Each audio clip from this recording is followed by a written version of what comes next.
وہ دھیمے لہجے اور بجھی بجھی آنکھوں والا لڑکا کار کی پچھلی سیٹ پر دو دیگر دوستوں کے درمیان پھنسا ہوا تھا، جو ان کی باتوں پر ہنس کر خاموش ہو جاتا اور پھر ہنس پڑتا تھا۔ کبھی گاڑی چلتے چلتے ایک گلی میں مڑ گئی۔ وہ چونک کر ادھر ادھر دیکھنے لگا۔ یہ ہم کہاں جا رہے ہیں؟ اس نے گاڑی ڈرائیو کرنے والے دوست سے احتیاطاً پوچھا۔ ہم راستہ ہی نہ بھول گئے ہوں، جواب میں ڈرائیونگ اور فرنٹ سیٹ والے دونوں دوست ہنس پڑے۔ ہم وہاں جا رہے ہیں جہاں کوئی بھی بالغ آدمی جا سکتا ہے، فرنٹ سیٹ والے نے جواب دیا۔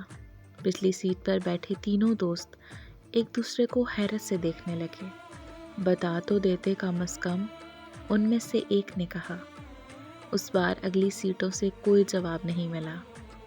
گاڑی مکانات کے سامنے بچھی ہوئی ایک تکونی جگہ پر کھڑی ہو چکی تھی۔ وہ پانچوں گاڑی سے اتر کر ایک بڑے گیٹ والے مکان کی طرف بڑھ رہے تھے، جو کہ چند فرلانگ پر ہی تھا۔ اندر داخل ہونے پر 15-20 لڑکیاں اور کچھ مرد نظر آئے، جو شاید وہاں کے گاہک تھے، جس کے ساتھ چاہو جا سکتے ہو۔ ڈرائیونگ سیٹ والے نے لڑکیوں کی طرف اشارہ کرتے ہوئے باقیوں کو سمجھایا۔ وہ بجھی آنکھوں والا لڑکیوں کے چہرے پڑھنے لگا۔ ہاں، یہ صحیح ہے۔ اس نے ایک انتہائی نوخیز لڑکی کی طرف اشارہ کیا، جس کی عمر بمشکل 16 سے 17 سال ہوگی، مگر حیرت انگیز طور پر اس کے چہرے پر وہ رمق نہیں تھی جو اس کی عمر کی کسی بھی لڑکی کے چہرے پر ہونی چاہیے۔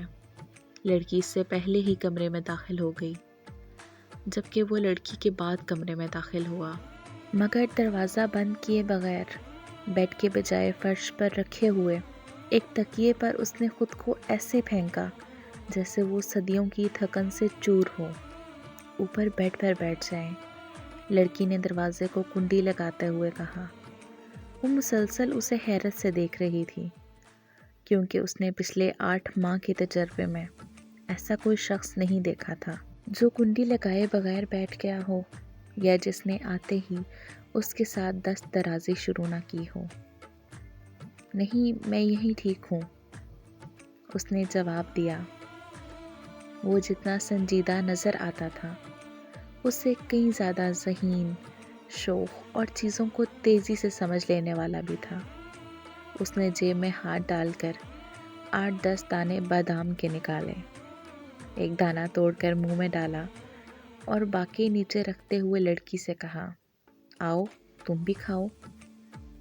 نہیں، میں نہیں کھاتی، لڑکی نے مروتاً کھانے سے انکار کیا۔ وہ اسے حیرت سے دیکھتے ہوئے سوچ رہی تھی کہ اس آدمی سے کیا کہے اور کیا نہ کہے۔ شاید وہ پاگل تھا، یا پھر شاید وہ کسی جسمانی نقص کا شکار تھا جسے اس میں کوئی دلچسپی نہیں تھی، مگر اس کی مردانہ وجاہت گواہی دے رہی تھی کہ وہ کسی جنسی نقص کا شکار نہیں ہے۔ آؤ کھاؤ، ویسے بھی زیادہ ہیں، اس نے ہلکا سا مسکراتے ہوئے کہا۔ اسے دوبارہ بادام کھانے کی دعوت دی۔ لڑکی اس کے دوستانہ لہجے کو دیکھتے ہوئے انکار نہ کر سکی اور اس کے سامنے بیٹھ کر وہ بھی بادام کھانے لگی۔ تمہیں تو کسی اسکول میں ہونا چاہیے تھا، لڑکے نے اس کی طرف دیکھے بغیر ہی پوچھا۔ لڑکی بادام ہاتھ میں پکڑے اس کی پیشانی کو گھور رہی تھی۔ ہاں، لڑکی نے افسردہ لہجے میں جواب دیتے ہوئے کہا۔ تم یہاں کیوں ہو؟ اس نے معصومانہ انداز میں لڑکی سے پوچھا، جس کی آنکھوں میں آنسو تیرنے لگے تھے۔ وہ بلک بلک کر رونے لگی۔ اس سے کوئی جواب نہیں بن پڑ رہا تھا۔ اس نے تھوڑی سے لڑکی کے چہرے کو اوپر اٹھاتے ہوئے کہا، خوبصورت لوگ روتے ہوئے بالکل بھی اچھے نہیں لگتے، اس لیے میں کبھی بھی نہیں روتا۔ اس نے شرارت بھرے لہجے میں اسے حوصلہ دیتے ہوئے سمجھایا۔ ہمارا ایک چھوٹا سا ذاتی مکان ہے جس میں ہم 4 لوگ رہتے ہیں، میری ایک چھوٹی بہن ہے، کوئی بھائی نہیں ہے، ابو شدید بیمار ہیں، وہی گھر کے واحد کفیل تھے۔ امی نے اس باجی سے ابو کے علاج اور گھر کے اخراجات کے لیے 2 لاکھ روپے کا قرض لیا تھا، جو خرچ ہو گئے۔ اب امی لوگوں کے گھروں میں کام کرتی ہیں اور میں قرض کے بدلے یہاں ہوں۔ 8 ماہ میں بمشکل 40,000 روپے ہی اترے ہیں۔ اب کی بار لڑکی کی روتے روتے سسکیاں بن گئی۔ اس نے ایک بار جیب میں ہاتھ ڈالا، اس پر چیک بک نکال کر اس پر 3 لاکھ کی رقم درج کی اور سائن کر کے لڑکی کے ہاتھ میں تھما دیا۔ یہ 3 لاکھ کا چیک ہے، اسے کیش کروا کر قرض اتار دینا اور گھر چلی جانا۔ باقی ماندہ پیسے گھر کے اخراجات میں استعمال کرنا، ہو سکے تو کسی پرائیویٹ کمپنی میں کوئی چھوٹی موٹی ہاتھ کی محنت کر کے ماں کا ہاتھ بٹانا۔ لڑکی اسے حیرت اور خوشی سے دیکھ رہی تھی، جیسے وہ کوئی حسین خواب دیکھ رہی ہو۔ اس نے جوتے پہنے، لڑکی کے سر کو شفقت بھرا بوسہ دیا اور بجلی کی سی رفتار سے کنڈی کھول کر باہر نکل گیا۔